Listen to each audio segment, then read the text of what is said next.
Bonjour à tous, bienvenue sur La Voix Intime. Donc, nous continuons ce cycle sur les blessures de l'âme et nous allons voir maintenant la blessure de l'abandon. Donc cette blessure qu'on a tous traversée, je pense, un jour ou l'autre, ce sentiment d'être abandonné, alors soit par l'univers, soit par les autres, soit par notre famille, voilà, un sentiment d'abandon.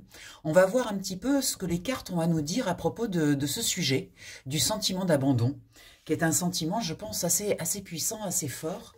Et voilà, on va aller faire un petit tirage pour voir un peu quelles informations les cartes peuvent nous donner sur ce sujet.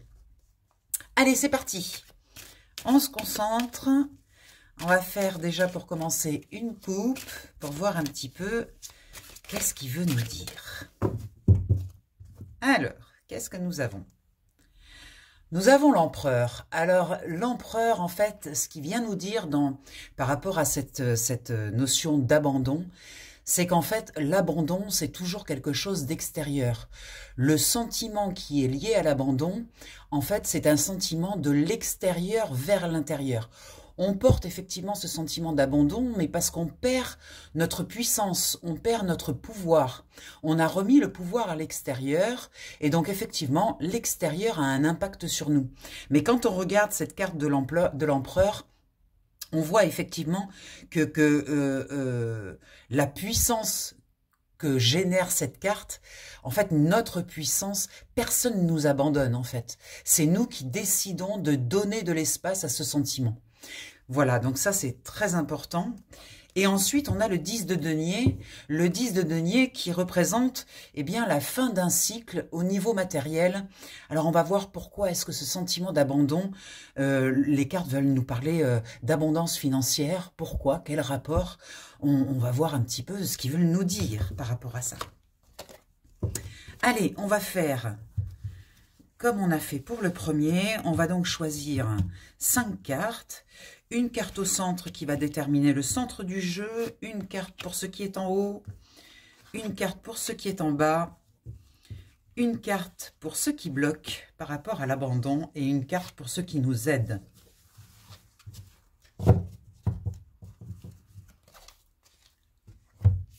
Alors, est-ce que vous voyez bien les cartes? Je pense que oui. Allez, c'est parti. Au centre du jeu, nous avons les amoureux. Les amoureux nous indiquent un choix. En fait, les amoureux, même si ça nous parle d'amour, c'est surtout le fait de choisir. Effectivement, dans la vie, on a le choix de se laisser embarquer par les choses. On a le choix dans nos émotions, dans ce que l'on ressent. On peut toujours choisir ce que l'on ressent. Effectivement, une émotion, quand elle monte dans notre vie, quand on sent monter une émotion, on a vraiment l'impression qu'elle nous envahit et qu'on n'a pas le choix. Mais en fait, on a toujours le choix. Là, ce que veut nous dire cette carte des amoureux en plein centre du tirage, c'est qu'on a toujours le choix de laisser de la place à ce sentiment d'abandon ou de ne pas lui laisser de place. Donc, on va voir pourquoi et qu'est-ce que ça veut nous dire.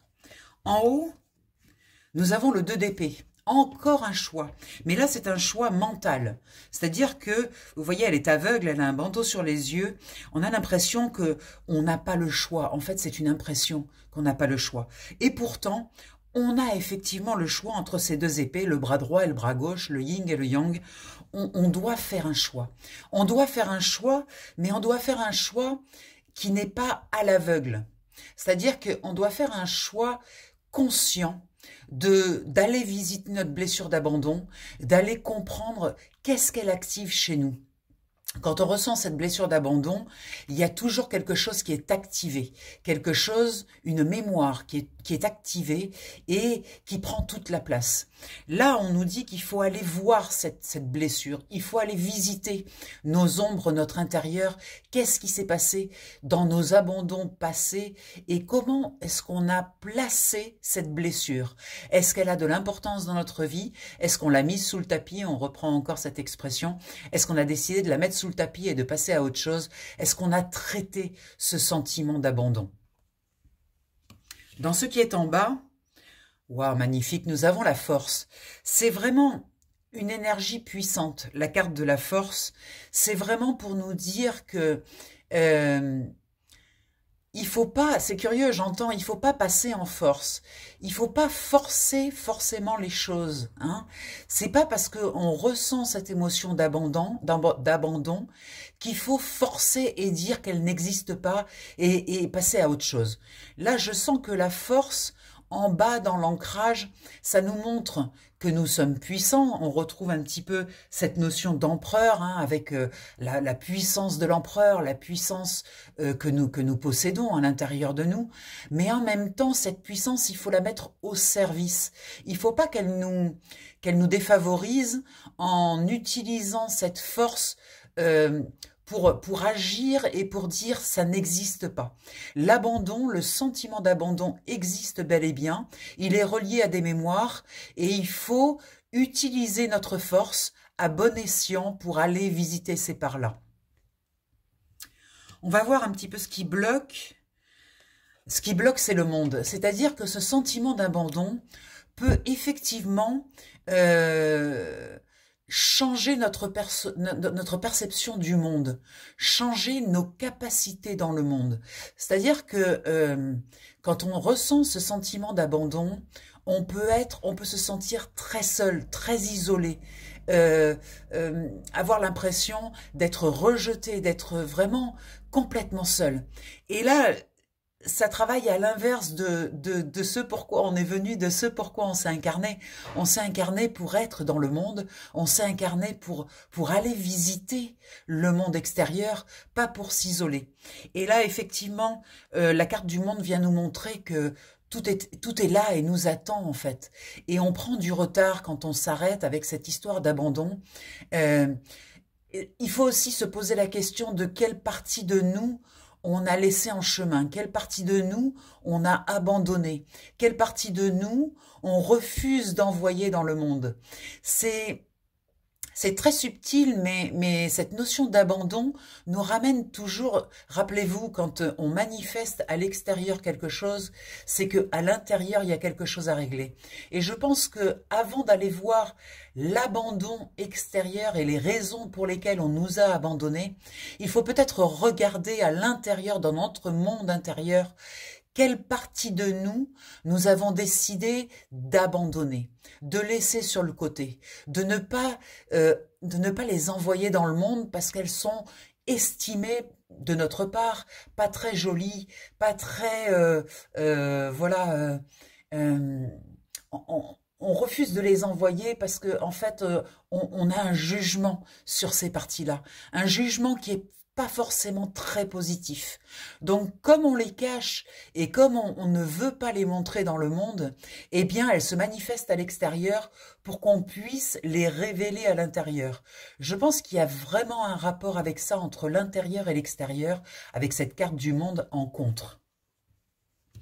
Et en positif de ce qui nous aide, wow, on a vraiment des magnifiques cartes. On a le chariot. Le chariot, c'est-à-dire le chariot, c'est la mise en avant, c'est le mouvement vers l'avant. Comme vous le voyez, les chevaux sont arrêtés, ils cabrent, mais ils sont quand même arrêtés parce que c'est le cocher qui décide le moment du départ. Et en fait, on nous montre que par ce stop en fait qu'on met avec cette histoire d'abandon, ce sentiment d'être abandonné, ce sentiment de s'être abandonné, eh bien, comme on n'est pas complet, eh bien, on peut pas partir en fait. On peut pas partir à la découverte du monde extérieur. On est comme freiné, on retient nos chevaux, on se retient dans notre capacité d'expansion. Et vous voyez, on a vraiment, sur cette carte du chariot, deux chevaux de couleurs différentes, le noir et le blanc, qui nous montrent bien qu'il faut harmoniser les deux parties. Il faut harmoniser le yin et le yang. Il faut harmoniser nos parties d'ombre et nos parties de lumière. Il faut harmoniser ce que l'on cache et ce que l'on montre. En fait, il y a vraiment quelque chose à faire. On est prêt à partir, mais le travail intérieur n'a pas été fait et il est essentiel d'aller visiter les parts que l'on abandonne. Donc, si je dois résumer un petit peu cette histoire de blessure d'abandon, je pense que avant de travailler la partie extérieure, ce que l'on a vu, ce qui a été démontré de l'extérieur vers l'intérieur, c'est-à-dire qu'on nous a abandonnés, qu'on nous a laissé tomber, etc. Il faut peut-être avant tout regarder à l'intérieur quelles sont les parts de nous-mêmes que nous avons refusé d'amener dans notre découverte du monde. Ces parts que l'on cache, que l'on n'aime pas et qui pour nous ne semblent pas suffisamment nobles pour être dans le monde. Voilà, c'est vraiment, le jeu nous montre vraiment cette notion-là. Les tarots sont incroyables, à chaque fois ils donnent des réponses qui sont très claires, très précises. Donc écoutez, j'espère que ça vous a apporté un éclairage. On se retrouve pour les prochains tirages. On va voir les autres blessures. Hein. Il y en a 5 principales. Nous avons vu la trahison. Maintenant, nous voyons l'abandon. Il nous en reste 3 à voir. Je vous dis à tout vite. Pensez à vous abonner sur la chaîne et je vous embrasse très fort. À tout vite.